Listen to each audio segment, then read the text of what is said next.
Bonjour et bienvenue dans cette nouvelle vidéo. J'ai envie de tester quelque chose avec vous. Vous me direz ce que vous en pensez en commentaire, mais je trouve ça intéressant quand les gens ils font sur TikTok des je vide ma palle où ils vous présentent en fait toutes les lectures de leur palle, etc.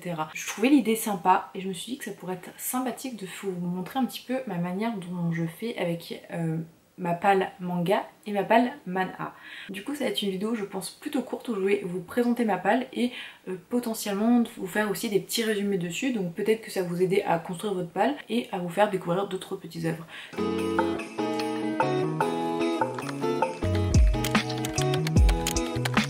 Donc on va commencer avec ma palle manga qui est juste là. Ma palle évolue au fur et à mesure du mois. Quand ma palle est complètement finie, je me fais une nouvelle palle.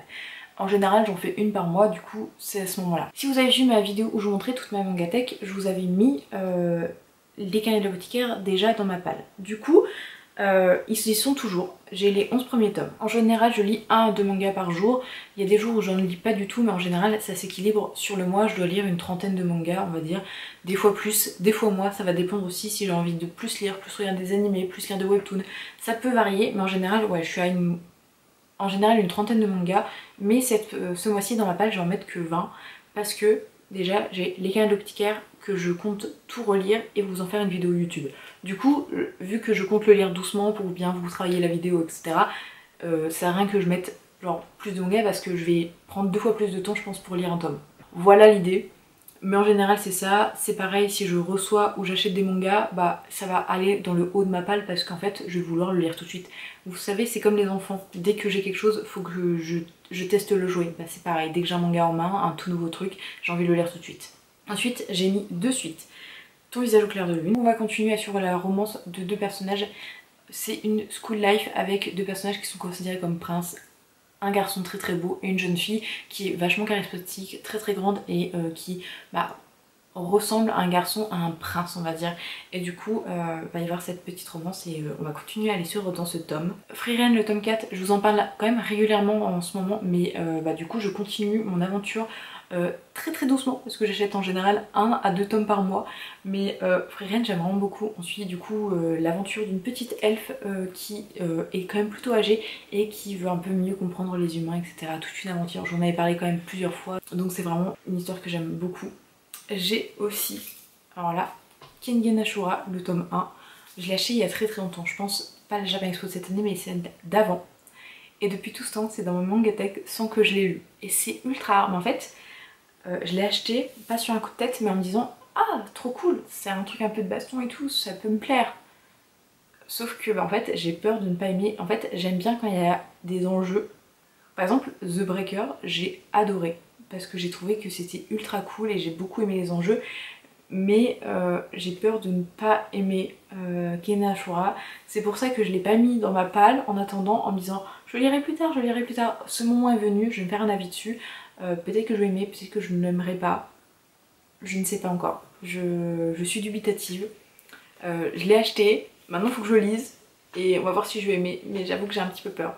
J'ai les 6 tomes de Sweet Ikem. Alors Sweet Ikem j'avais trouvé les mangas d'occasion.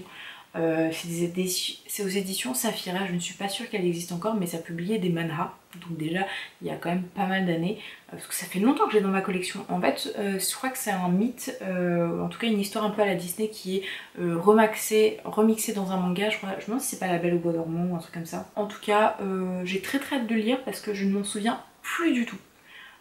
C'est un de ces mangas que je veux relire pour savoir si je continue à garder ou pas, parce que je me souviens plus de l'histoire. Je me souviens que j'avais bien aimé les premiers tomes, j'avais trouvé les 2 derniers d'occasion il n'y a pas si longtemps que ça, je dirais il y a 1 an, et je les ai pas lus en me disant ah bah je relirai tout en même temps parce que je me souvenais plus du début, et ce moment est arrivé.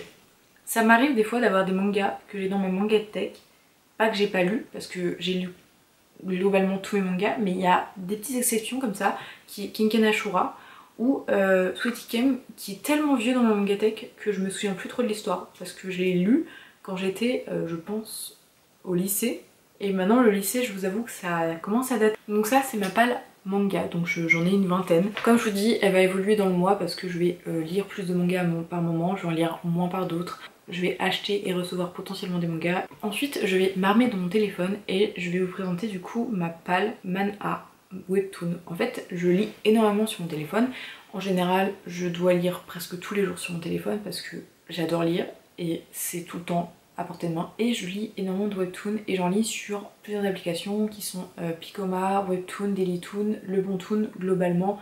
Après il y en a d'autres par moment, mais globalement c'est celle-ci que j'utilise le plus. Mais les deux que j'utilise vraiment le plus souvent parce qu'elles sont gratuites, Picoma et Webtoon. Et en général tous les mois je me fais un petit peu un objectif qui est de lire plus de chapitres de tel ou tel webtoon. Parce qu'en fait je commence beaucoup de séries, mais les finir ça prend du temps. Et parfois il y a des moments où j'arrête de lire un webtoon parce que j'ai plus le temps ou parce que je lis autre chose. Et du coup il y a tellement de chapitres qui sortent, il faut que je les rattrape ces chapitres. Du coup ce moment est potentiellement arrivé. On va commencer par Picoma, où j'ai 4 webtoons où je veux vraiment un petit peu me focus dessus. C'est déjà 2 qui sont un peu des nouveaux.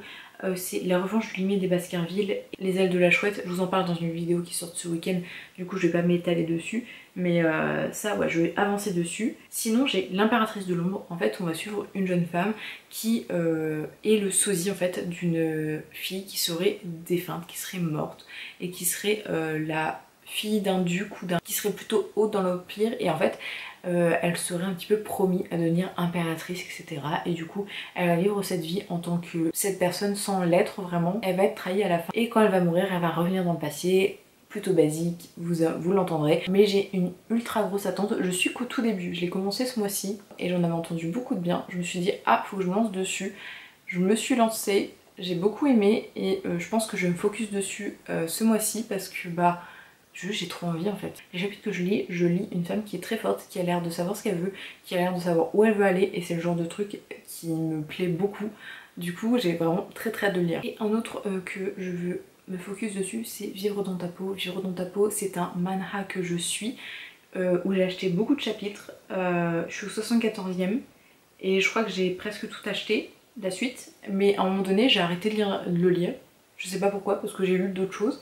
Et je veux tous les rattraper parce que j'ai envie d'être à jour sur cette histoire, parce que c'est une histoire que j'aime énormément. Vivre dans ta peau, en fait on va suivre une jeune femme, Violette, qui fait partie de la royauté, qui a été promis à quelqu'un. Cette personne est quelqu'un qui vient, qui est un marchand, qui a réduit les dettes de l'Empire à zéro, et au moment où il pouvait se marier avec Violette et donc avoir un titre de noblesse, la famille royale est détruite on va dire. Et du coup il ne peut pas obtenir son titre de noblesse, donc il a dépensé de l'argent, il a réglé les dettes d'un pays, sauf qu'au final il se retrouve avec une femme sur le dos mais pas de titre de noblesse, et il va essayer de se réenrichir. Et en attendant il y a une jeune femme, Violette, qui est délaissée, qui est seule, qui va potentiellement vivre des expériences qui sont pas très joyeuses. Et en fait on va la suivre maintenant qu'elle se rend compte de tout ça, cette vie, qu'est-ce qu'on en fait en gros. J'ai pas envie de vous spoil parce que c'est une histoire qui est incroyable. Je pensais un jour vous faire une vidéo un peu plus concrète sur ce manhwa parce qu'il est incroyable, et j'en ai déjà parlé dans mes favoris. Je sais aussi qu'on m'a dit que ça romantisait pour certains des comportements qui n'étaient pas corrects. Personnellement je ne l'ai pas trouvé ainsi. Peut-être qu'en lisant la suite je me rendrai compte de ça. En tout cas pour l'instant je lis une histoire qui me passionne, qui est dure parfois mais qui est trop intéressante. Du coup c'est ces 4 manhwas sur Picoma. Ensuite je lis également sur Webtoon, donc je vais vous présenter ma pale Webtoon. J'en ai un peu moins sur Webtoon parce qu'en ce moment c'est pas forcément l'appli où je lis le plus. J'en choisis que 2 parce que la lumière revient. Ouais, je vous jure c'est affolant, je sais pas comment s'est passée cette vidéo, mais la lumière elle part, elle revient, elle part, elle revient. Je filme à la lumière du jour avec une lampe en plus, mais une lampe d'action, donc c'est pas non plus le top, mais j'essaye de faire au mieux. Je vous promets, j'essaye de faire au mieux.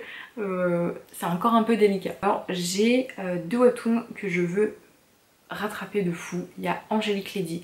J'ai lu 78 chapitres, donc on est quand même plutôt pas mal, mais sauf que je n'ai pas lu depuis presque un an, et maintenant on est au 130e chapitre. Du coup j'ai des chapitres à rattraper, et c'était une histoire que j'aimais beaucoup en fait. On va suivre une jeune fille qui un jour a été trahie par une amie, Angela. Angela lui a tout donné, elle était ultra serviable, etc. Et sauf qu'en fait à un moment donné elle va se faire trahir et elle va aller à la potence, et du coup elle va revenir dans le passé et elle va vouloir un petit peu changer tout ça, et elle va faire de la vie d'Angela un enfer. Et j'aime bien ce genre d'histoire, j'aime bien, je vous dis, les revanches, le fait de changer son destin, etc. Donc c'est pile dans ma came, c'est pile le genre de choses que j'aime bien. Et là je crois que c'est encore pire et il faut vraiment que je rattrape, c'est Lecteur Omniscient. Je suis au chapitre 67 et il y en a actuellement 176.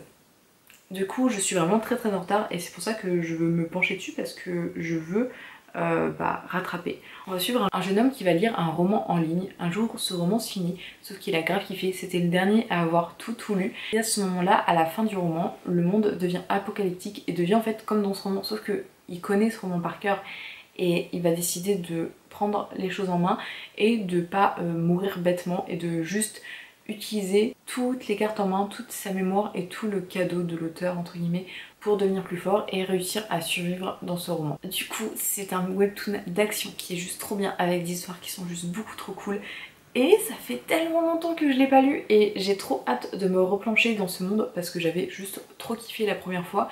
Sauf que j'avais enchaîné les chapitres jusqu'au 76 quand même et à un moment donné j'ai arrêté de lire et puis je suis pas retournée dessus et là il y en a presque 100 de plus donc faut vraiment que j'y remette. Du coup merci de m'avoir accompagnée dans cette réalisation de ma palle. J'espère que ce genre de vidéo un petit peu courte vous plaît. Je poste une vidéo par semaine sur le dimanche et des fois une vidéo bonus dans la semaine, en général le mercredi quand j'en le peux avec mon planning de travail. On parle ici de manga, d'anime, de webtoon, donc n'hésitez pas à vous abonner si c'est des sujets qui vous intéressent. N'hésitez pas à me suivre sur les différents réseaux, je suis très active sur TikTok et Instagram également. N'hésitez pas à me dire quels sont les mangas et les webtoons que vous comptez lire ce mois-ci. Là en vrai je vous ai fait une palle mais je vais aller à Icon ce week-end donc forcément je vais avoir des BL qui vont se rajouter dans ma palle. Sur ce, je vous souhaite une très bonne journée, n'hésitez pas du coup à commenter, à vous abonner, à liker la vidéo, ça me soutient énormément. Je vous souhaite une très bonne journée et surtout, prenez soin de vous.